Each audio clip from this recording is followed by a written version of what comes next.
जो इस संसार में रहते हैं वो स्वार्थ के लिए भी तो भक्ति करते ही हैं, सुख के लिए, पैसे के लिए, संपत्ति के लिए, परिवार के लिए, किसी भी कारण से जो उनको चाहिए। और जब संकट का समय आए उस समय भक्ति की जाती है। स्पेशली भक्ति कब की जाती है? सांसारिक जन संकट मोचक को तब याद करते जब संकट आता है। तो हम जिस किसी संकट मोचक को याद करते हैं वो सभी हमारे सामने होते हैं और सिर्फ एक प्यूरिटी है, एक एनर्जी है। आपने राम से कनेक्शन जोड़ा तो राम मिल जाएंगे, और घनश्याम से जोड़ा तो घनश्याम मिल जाएंगे, और भिक्षु श्याम और महावीर से जोड़ा तो वो भी आपके सामने प्रकट हो जाएंगे। तो एक गीत की प्रस्तुति साध्वी वृंद के द्वारा आमंत्रित करती हूँ। गीत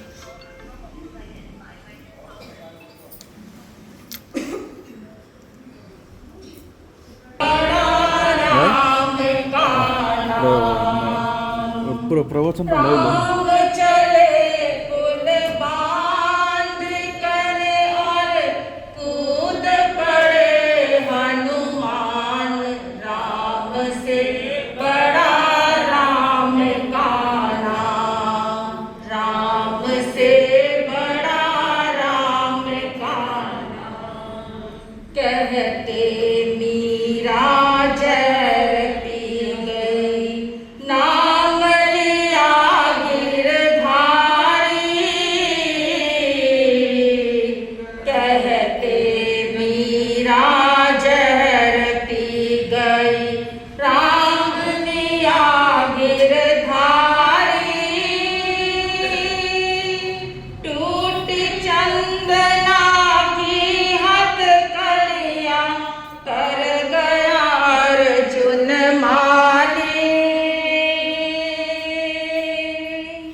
क्यों करते हैं? आप भक्ति क्यों करते हैं?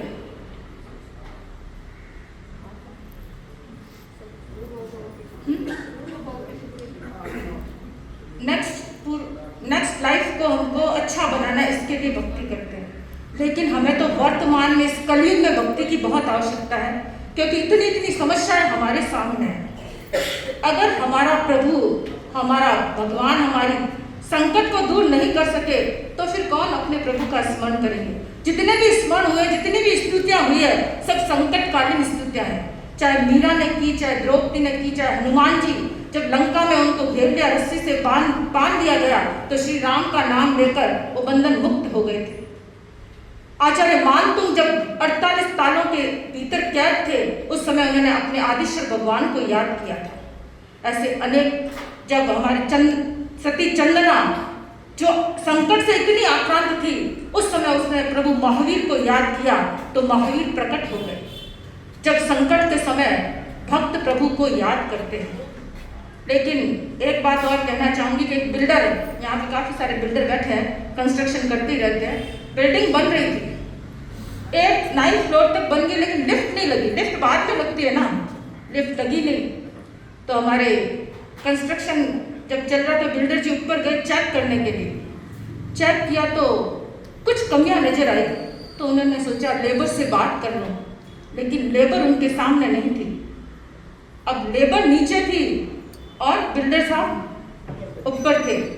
अब बिल्डर साहब ने अपने पॉकेट में हाथ डाला तो उनकी आत्मा गायब थी, मोबाइल नहीं था। अब आत्मा ही नहीं है तो फिर क्या बात है? अभी सबकी आत्मा एक ही है ना। तो जब आत्मा नहीं तो नीचे से संपर्क कैसे?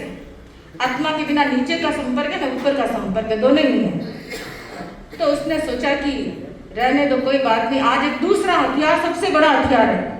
वो कौन सा हथियार है? आज की दुनिया किससे चलती है? पैसे से। पैसा ही भगवान है। तो उसने 100 का नोट निकाला, नीचे डाला, सोचा लेबर कोई बात कर लेगा। लेबर ने देखा 100 रुपए का नोट, मामूली सी बात है, 100 रुपए तो ऐसे ही आते जाते लग जाते हैं। पॉकेट में डाला, काम लग गया। बोला कि 100 रुपए में बात नहीं बनती, 500 रुपए का नोट नीचे गिरा दिया। 500 का नोट आया तो जो काम करे थे उसने पकड़ा, पॉकेट में डाला, अपने काम लग गया। बोला 100 भी नहीं, 500 भी नहीं, 5000 के नोट पैक करके उसको नीचे डाला। 5000 दिखे तो लेबर ने सोचा वाह, फटाफट डाल दो, दूसरा देख नहीं गए। पॉकेट में डाला, अपना काम शुरू किया। अब उस बिल्डर ने सोचा ऐसे तो काम पॉसिबल नहीं है। अब वो क्या करेगा? पत्थर फेंकेगा। पत्थर फेंकते क्या होगा? यानी जब लाइफ स्मूथली चल रही है, ऊपर वाला सब दे रहा है, तब ऊपर ध्यान नहीं जाता। और जब उसने कुछ हलचल की हमारी जिंदगी में, उतार चढ़ाव आए, तो हे प्रभु, हे राम, हे भिक्षु, हे घनश्याम, सब याद आ जाते हैं। तो हम संकट के समय अपने प्रभु को याद करते हैं, लेकिन हमारी भक्ति ऐसी होनी चाहिए कि जब हम प्रभु को बुलाएं तो वो आ जाए। लेकिन आप सोचते हैं कि एक बार में बुलाने से बच्चा जब तक नहीं रोता है तो माँ भी दूध नहीं पिलाती है। आप सोचते हैं कि जिस दिन संकट आए उसी दिन राम का नाम लो, तो उस दिन राम भी नहीं आने वाले। क्या आपने राम को रिझाया, उनकी भक्ति की है पहले, तो वो संकट के समय काम आएंगे। तो अगर संकट के समय काम आना है, राम को यूज करना है, तो आपको हमेशा भक्ति करनी होगी। एक प्रश्न मेरे सामने 3 दिन पहले आया। एक युवक ने मेरे को प्रश्न किया कि एक ही चीज को रिपीट क्यों करना? नवकार मंत्र एक बार भी तो बोल सकते हैं, राम एक बार भी बोल सकते, क्यों रोज रोज राम राम राम राम करते हैं? नमो रंतारम, नमो सीतारम 5 बार बुलाते हैं, आप 21 बार बुलाते हैं। इसका रीजन क्या है? आप बताओ, इसका रीजन क्या है? बार बार क्यों रिपीट करना? एकाग्रता के लिए नहीं। अरे भी सब स्वार्थ थी, आप उसको भी बार बार याद करोगे तो वो आपका फेमिलियर बनेगा। आप सोचो कि जब स्वार्थ खाली 1 मिनट के लिए राम चाहिए, तो 1 मिनट के लिए उनको भी फुर्सत नहीं है। अपने इष्ट को स्ट्रांग बनाएंगे भक्ति के द्वारा, तो भगवान दौड़े हुए आएंगे। और अन्यथा, और आपके भीतर वो भाव भी चाहिए। एक बच्चा जो कि कृष्ण, वो बादरी वहां पर थे, कृष्ण के पास जब प्रार्थना चल रही थी, तो उस बच्चे ने देखा कि बहुत अच्छा कार्यक्रम चल रहा है, पॉजिटिव वाइब्स आए, और वो बच्चा अंदर चला गया। अंदर गया, जहां पर कृष्ण स्टेज पर बैठा था, वो सीधा आपके पास नहीं बैठा, वो बच्चा अकेला आकर कृष्ण के पास चला गया। कृष्ण ने सोचा सारे तो नीचे बैठे हैं और ये बच्चा ऊपर आ गया, उसने भी हाथ जोड़े और आंखें बंद कर दी। प्रार्थना पूरी हो गई तो कृष्ण ने पूछा कि तुम क्या मांग रहे थे और क्या गा रहे थे? उस बच्चे ने कहा कि उससे पूछा तुम्हें प्रार्थना आती है? उसने कहा प्रार्थना तो नहीं आती है। तो फिर क्या किया तुमने? आंख बंद की, सबको देखा, उसने भी आंख बंद की और हाथ जोड़े। मैं देखती हूँ बहुत बार बच्चे जब घरों में जाते हैं, अगर किसी के पेरेंट्स सामायिक करते तो बच्चे को पत्ती लगा देते हैं, वो माला फेरते तो बच्चा भी वही पोस्चर करता है, वो माला फेरने लग जाता है, जैसा देखता है वैसा सीख लेता है। तो फिर बच्चे को पूछा तुम क्या कर रहे थे? उसने कहा मैं भी प्रभु से कुछ प्रार्थना, कुछ मांग रहा था, प्रार्थना कर रहा था। क्या प्रार्थना गाई? उसने बोला मेरे को एक चीज आती थी, ABCD पूरी आती मेरे को। तो मैंने ABCD जितने टाइम प्रार्थना चली रिपीट करता गया। अंतिम समय में जब प्रार्थना पूरी हो रही थी तो मैंने अपने प्रभु को कहा इसमें जो जो आपकी प्रार्थना के और भक्ति के शब्द है वो सारे ले लेना, बाकी सब लौटा देना। और कहते हैं कि उस प्रार्थना के बाद जब कृष्ण ने पता किया तो उस प्रभु के दरबार में उस बच्चे की भक्ति को स्वीकार किया गया। जिसकी इनोसेंट भक्ति होती है प्रभु तक तो वही पहुंचती है। तो आप चाहे स्वार्थ के लिए करो चाहे परमार्थ के लिए करो, लेकिन भक्ति हमारी सच्ची होनी चाहिए और भक्ति हमारे भगवान को धरती पर उतार सकती है। इसीलिए कहा गया है कि भक्ति, भगवान बड़े नहीं है, बड़ा कौन है? हनुमान जी ने तो चीर कर दिखा दिया था क्योंकि राम भी उनके सीने में समाये हुए थे। तो हम भी अपने राम को, अपने घनश्याम को, अपने भिक्षु श्याम या महावीर को, जो भी हमारे इष्ट है, वो मात्र एक पवित्र शक्ति है और उन पवित्र शक्तियों का समय पर स्मरण करते रहे ताकि हमारी भावनाएं भी पवित्र हो। और पवित्र भावनाएं बुरे कर्मों को अपने आप नष्ट कर देती है तो अपना प्रभु प्रकट हो जाता है, संकट दूर हो जाते हैं। तो संकट मोचक को नमन करते हुए हम भी अपने जीवन में आने वाले सभी विघ्न बाधाओं को अपने प्रभु से मार्गदर्शन प्राप्त करते रहे। इसी क्रम में मैं सभी की तरफ से निवेदन करती हूँ साध्वी श्री जी अपने विचारों के साथ।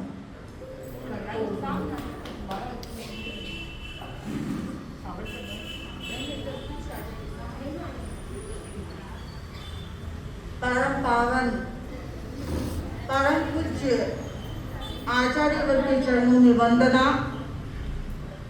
उपस्थित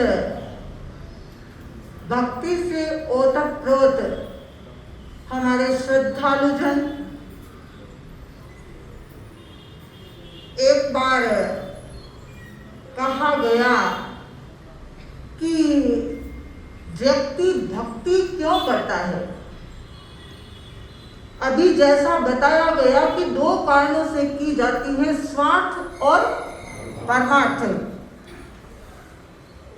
आजकल जो भक्ति हो रही है मुझे लगता है उसमें परमार्थ तो कभी याद आता भी होगा। जैसा कहा गया कि दुख में याद आता है भगवान, तो जब दुख होता है तो भगवान याद आता है, लेकिन सुख में सब भूले रहते हैं। वो है ना एक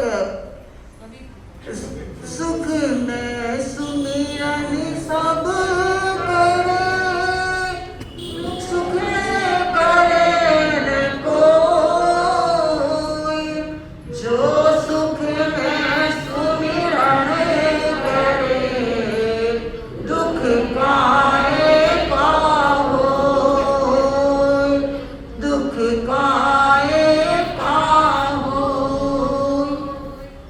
व्यक्ति जब उसके सामने कोई ऐसी परिस्थिति आती है तो उसको कौन याद आता है? प्रभु याद आता है। वरना तो व्यक्ति जल्दी से प्रभु को याद नहीं करता। किंतु हमारा भारतीय जनमानस जो है वो हमेशा भक्ति से ओतप्रोत रहा है। उसकी भक्ति चाहे राम के प्रति हो, चाहे घनश्याम के प्रति हो, चाहे हनुमान के प्रति हो, अपना अपना जो जिसको अपना इष्ट मानते हैं उसके प्रति उसकी भक्ति होती है और वो अपना समय उस भक्ति में लगाता है। जैसा कि कहा गया कि भक्ति से भगवान प्रकट हो जाते हैं और भक्ति में भगवान सामने हो ऐसा कोई जरूरी नहीं होता है। भगवान का नाम हमारे भीतर चलता रहता है। कल मैंने एक बात रात्रि में बताई थी कि एक व्यक्ति का जब एक्सीडेंट हो जाता है वह व्यक्ति अपने इष्ट को बार बार याद कर रहा है। और जब वो इष्ट को याद कर रहा था, एक्सीडेंट इतना जबरदस्त था कि जिसमें उसके बचने की भी शायद गुंजाइश नहीं रही और वो मूर्छा में चला गया।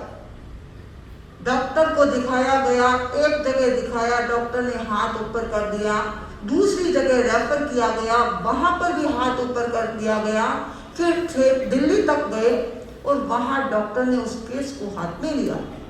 केस हाथ में लिया और सारी टेस्टिंग जब शुरू हुई, उसका एक्सरे वगैरह किया गया, तो उस एक्सरे के अंदर क्या आता है, उसकी जो भीतर की टूट फूट आने के साथ में एक संत की फोटो उसमें साथ में थी। जब कहा गया कि ये फोटो किसकी आ गई भीतर, अब किसको पूछे, वो तो बेहोशी में है। 2-4 दिन बाद में जैसे ही उसके इलाज होने से उसमें थोड़ी चेतना का संचार हुआ, थोड़ी उसमें ऊर्जा का संचार हुआ और वो कुछ बोलने की स्थिति में आया। तब उसी से पूछा गया कि भाई आपके इस एक्सरे में ये संत कौन दिखाई दे रहा है। तब उसने क्या कहा, जिससे बोला नहीं जा रहा था, लेकिन उसने कहा ये मेरे भगवान है, ये मेरा इष्ट है, ये मेरा आराध्य है। जब मेरा एक्सीडेंट हो रहा था, मुझे पता चला कि एक्सीडेंट हो रहा है, मैं अपने भगवान को याद कर रहा था और भगवान को याद करते करते जब मूर्छा में भी चला गया, तब भी वो मेरे भीतर भगवान का जप चल रहा था, भगवान का नाम चल रहा था। तो ये तस्वीर जो दिखाई दे रही है आपको, ये और कोई नहीं, ये मेरा अपना प्रभु है। बंधुओं, किस प्रकार प्रभु हमारी रक्षा करते हैं, किस प्रकार हमारी सुरक्षा कर लेते हैं। लेकिन हम है कि जब हमारे सामने कोई परिस्थिति होती है तभी हम प्रभु को याद करते हैं, वरना तो आज दुनिया में कोई किसी को याद नहीं करता। पति पत्नी थे, पत्नी पीहर चली गई। छुट्टियों का जब टाइम होता है तो पीहर की याद तो सभी को आती है। पत्नी पीहर चली गई और काफी लंबे समय तक, 1-1.5 महीने तक वो अपने पीहर में रही। जब वापस आई, इतना समय हो गया था, पति ने कहा कि तुम तो पीहर जाकर के बिल्कुल भूल ही गई थी, क्या मुझे कभी याद भी किया। उसने कहा कि याद क्यों नहीं किया, याद किया था।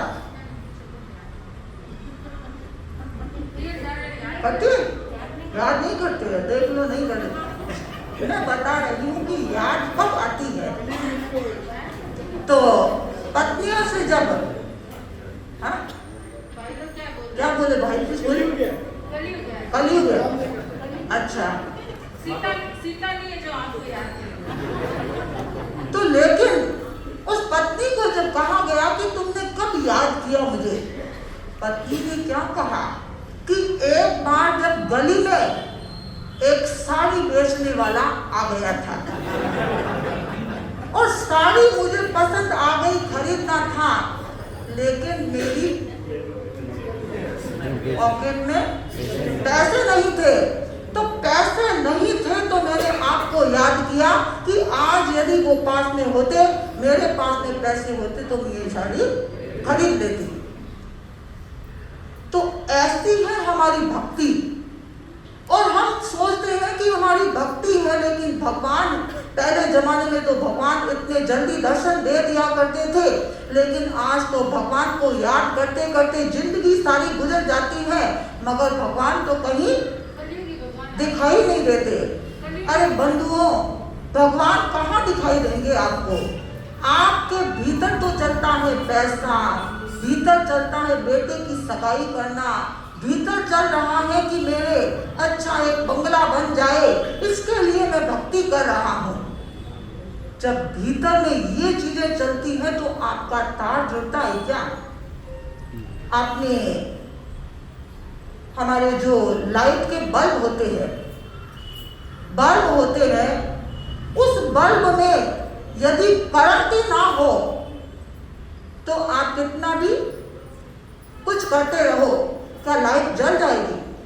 नहीं जलेगी। तो हमारे जो भीतर में जो तार है, जो करंट है, वो करंट है वो वहाँ कनेक्शन जो है वो मेन स्विच से जुड़ा ही नहीं है या बिजली बोर्ड से जुड़ा ही नहीं है, तो कहाँ से हमें भगवान के दर्शन होंगे?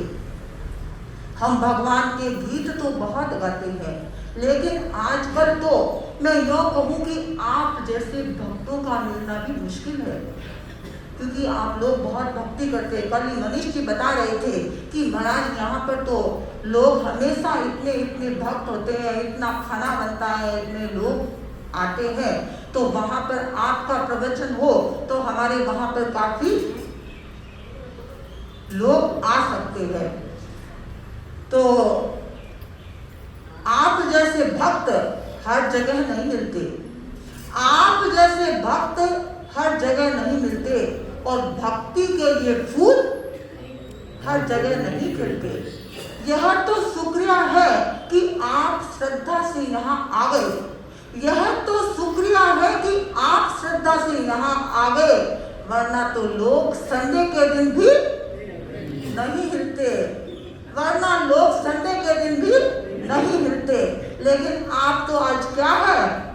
ट्यूसडे है, पर ट्यूसडे का जो दिन है वो आपके किसका है? हाँ, बालाजी के भक्त अनेक होंगे, तो बालाजी को तो लोग याद करते रहते हैं। कभी उनको कुछ चाहिए, कभी कुछ चाहिए, तो बालाजी को सीधा याद किया जाता है। अरे भाई, एक बार होता क्या है, एक युवक जिसकी शादी नहीं हो रही थी, शादी नहीं हो रही थी, तो वो रोज हनुमान जी के मंदिर जाता और वो घंटी बजाता, भगवान को जगाता, हनुमान जी को जगाता है, हनुमान तुम जागो, मेरी शादी नहीं हो रही है, इतना बड़ा हो गया हूँ, शादी नहीं हो रही है। बेचारा हनुमान रोज रोज उसकी प्रार्थना सुनते सुनते एक दिन परेशान होकर के भक्त के सामने खड़ा था और पूछा, अरे भक्त, क्यों रोज तू मुझे परेशान करता है? उसने कहा, बाबा जी, मुझे और कुछ नहीं चाहिए, आप मेरी शादी करवा दो।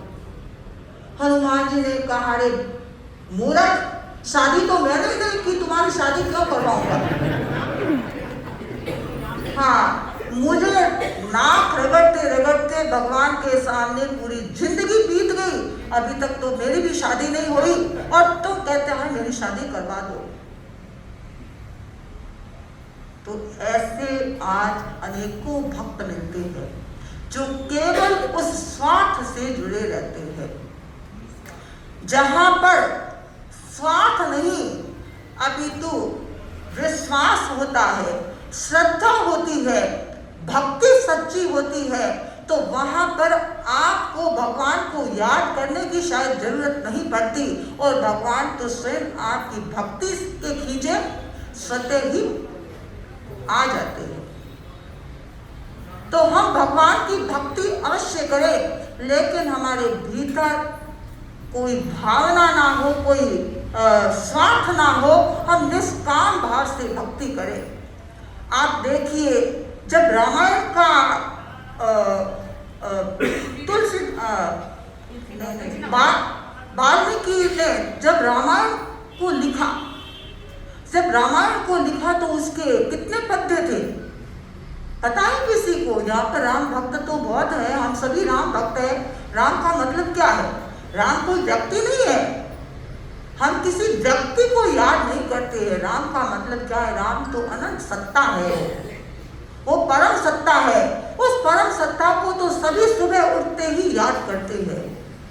तो राम की जब ये रामायण लिखी गई तो उस समय उस रामायण को पाने के लिए देव, दानव और मानव सभी के सभी लड़ने लगे।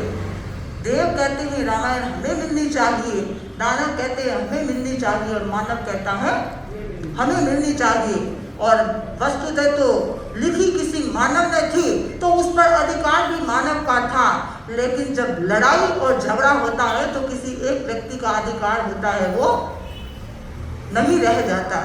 जब ये हुआ तो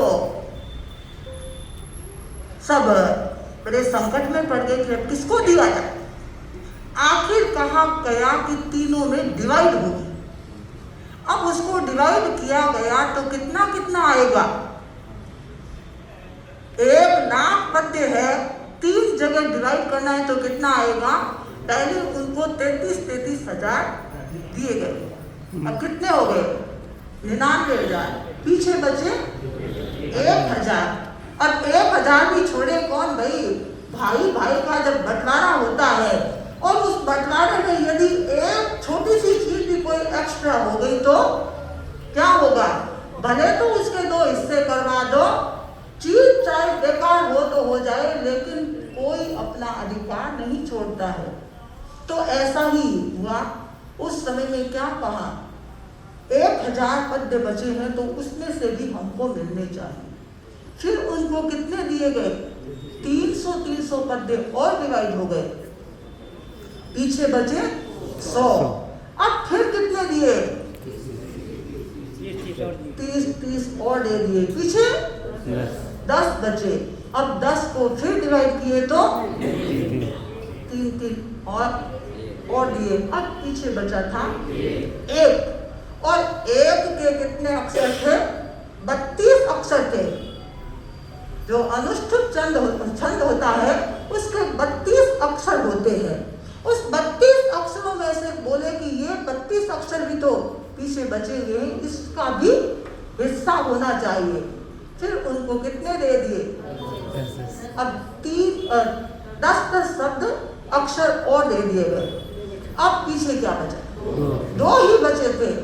अब 2 बचे तो 2 का तो कोई भाग हो नहीं सकता क्योंकि 3 थे।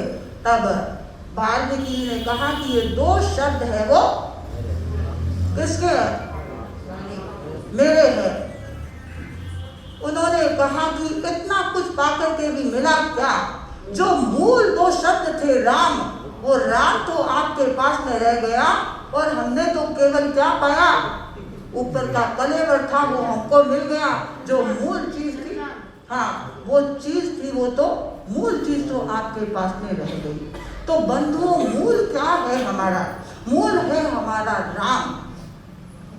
हमारे भीतर का राम जग जाए और हमारी जो रावण वाली वृत्तियां है, जो आसुरी वृत्तियां हैं हमारे भीतर, वो वृत्तियां हमारी समाप्त हो जाए, तब तो राम का भजन हमारे लिए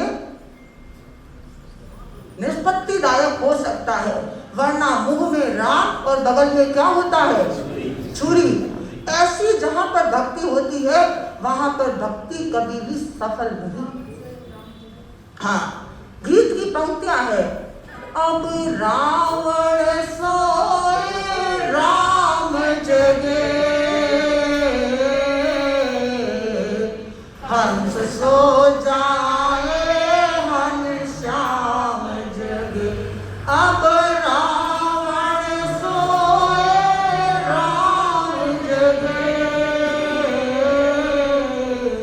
कंस सो जाए घनश्याम जगे। जन आत्माएं शांति रस बरसाए, धरती पर स्वर्ग उतर आए।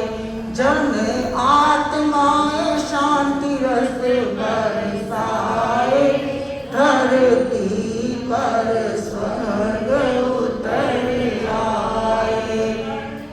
बहाए प्रेम सरिताए, धरती पर स्वर्ग उतर आए। जिस दिन हमारी आसुरी वृत्तियां सो जाएगी और हमारे भीतर का राम जब जग गया तो फिर क्या होगा, शांति ही शांति बरसेगी। आज इंसान कहता है कि शांति नहीं है। अरे भाई, शांति क्यों नहीं है, शांति गई कहाँ, कहाँ गई वो शांति, किसने छीना आपसे शांति को, स्वयं ने छीना, स्वयं ने छीना है। अरे शांति है कहाँ, पता तो है क्या, शांति कहाँ है, और आप कहाँ ढूंढते हो। बाहर क्या वो मोबाइल में नहीं ढूंढते हो क्या? रात में सोते नहीं है, रात को 12 बजे 1 बजे 2 बजे तक वो स्क्रीन आपका उसके ऊपर हाथ रहता है, वो चलता रहता है और आप कहते हो कि मुझे नींद नहीं आई, मेरी नींद उड़ गई। अरे भाई नींद उड़ाई किसने? इस मोबाइल ने उड़ा दी आपकी नींद। तो बंधुओं ये मोबाइल में आप शांति खोजते हो, उसमें इतना समय लगाते हो, इससे अच्छा हो कि आप अपने भीतर कभी झांक करके देखें कि शांति सचमुच में कहाँ है। बंधुओं ये दुनिया के जो हमें दिख रहे पदार्थ, जो ये रंगीन दुनिया हमें जिस तरह से खींच रही है और हम इस दुनिया के पीछे भाग रहे हैं और उसमें हम शांति को खोज रहे हैं। यदि पदार्थ कोई शांति देता तो आज पदार्थों की तो भरमार है। हमारे सामने बैठे हैं कई बड़े बड़े सेठ साहूकार और जिनके पास में बिल्डर भी है, ज्वेलर्स भी है और भी पता नहीं कितने बड़े बड़े सेठ हैं, तो उन सबके पास में पदार्थों की तो कोई कमी नहीं है। और यूँ कहूँ कि आज तो पदार्थ की कमी तो किसी के पास में नहीं है। हर एक छोटा से छोटा व्यक्ति भी उसके पास में हर सुविधा प्राप्त है। अरे भाई हम तो कभी कभी जब रोड पर चलते हैं और रोड पर देखते हैं कुछ लोग होते हैं जो भिखारी होते हैं, भीख मांगते हैं, लेकिन फिर भी उनके हाथ में क्या होता है? मोबाइल होता है। अरे भाई भीख तो मांगते हैं पर मोबाइल, और वो भी मोबाइल कैसा चाहिए? कैसा? वो छोटा सा बदला आता था वो नहीं, स्मार्टफोन जो हमको तो नाम नहीं आता भाई, क्योंकि हमने यूज नहीं किया तो क्या जानेंगे स्मार्ट। ये देखो हमारी सज्जा भी जानती है, कोई कहता है 3G, कोई कहता है 4G, कोई कहता है 5G, आईफोन। अब देखो आईफोन और क्या होता है। और आप बताओ हम भी कम से कम सीख तो ले, नाम तो जाने कि क्या क्या दुनिया में है। एप्पल फोन देखो हमारी बहनें कितना जानती है, भाई तो ठीक है, बहनें सबसे ज्यादा स्मार्ट है। तो हाँ, तो आप जहाँ पर शांति को खोज रहे हैं सचमुच में शांति वहाँ नहीं है। यदि आपको शांति चाहिए तो आप अपने भीतर झांकने की कोशिश करें, अपने प्रभु को, अपने राम को, अपने घनश्याम को, अपने हनुमान को।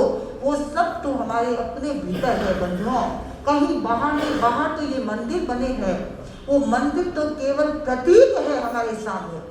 चाहे मंदिर हो, चाहे मस्जिद हो, चाहे गिरजाघर या गुरुद्वारा हो, और चाहे ये 13 पंच भवन ही हो, उन भवनों में बंधुओं कुछ नहीं है, वो तो केवल मिट्टी के खड़े हुए भवन है। भगवान तो हमारे अपने भीतर है। मन मंदिर यदि साफ हो गया, उसको यदि साफ कर दिया आपने, तो भगवान को तो अपने आप ही आना ही पड़ेगा। एक गीत की पंक्ति है, मंदिर में तो बहुत गए पर मन यह मंदिर नहीं बना। मंदिर में तो बहुत गए पर मन यह मंदिर नहीं बना। इसीलिए ये चंचल मनवा शिव सा सुंदर नहीं बना। मंदिर में तो बहुत गए पर मन यह मंदिर नहीं बना। मंदिर में तो बहुत गए पर मन यह मंदिर नहीं बना। तो मैं आपको बता रही थी, ये जो मिट्टी के मकान बने हुए हैं वो तो केवल प्रतीक है। हम अपने मन को मंदिर बना ले। उस मन रूपी मंदिर में जब सफाई हो जाएगी, जब वो आंगन साफ हो गया, तो फिर भगवान को बुलाने में हमें बहुत ज़्यादा श्रम करने की या बहुत बार रटने की जरूरत नहीं रहेगी कि राम राम राम या घनश्याम घनश्याम। वो तो अपनी भक्ति से और हमारी प्योरिटी से अपने आप भगवान तो हमारे भीतर अवतरित हो जाएंगे। तो हमारे यहाँ के भाइयों ने अच्छा मंगलता से हाँ एक मिनट हाँ एक बार नहीं एक बार हाँ ठीक आप बोल रहे क्या? हाँ हाँ